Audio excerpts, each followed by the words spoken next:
मध्ये हृदयं मध्ये निटिलं मध्ये शिरोऽपि वास्तव्यां चण्डकरशक्रकार्मुका चन्द्रसमाभां नमामि कामाक्षीम्।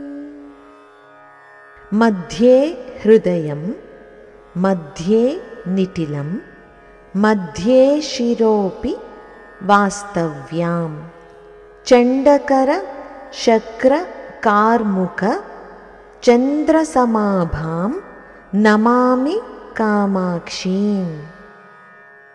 హృదయ మధ్యంలో రవితేజముతో హృదయస్థ రవిప్రఖ్య అని సూర్యమండలంగా, భ్రూమధ్యంలో ఇంద్రధనస్సు తేజముతో ఫాలస్తేంద్ర ధనుప్రభ అని జ్యోతిస్వరూపంగా, సహస్రారమున చంద్రకాంతితో శిరస్థిత చంద్రనిభ అని చంద్రమండలంగా ప్రకాశిస్తున్న అమ్మ కామాక్షీదేవికి నేను నమస్కరిస్తున్నాను।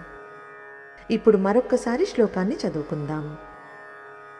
మధ్యే హృదయం మధ్యే నిటిలం మధ్యే శిరోऽపి వాస్తవ్యాం చండకరశక్రకార్ముకా చంద్రసమాభాం నమామి కామాక్షీం।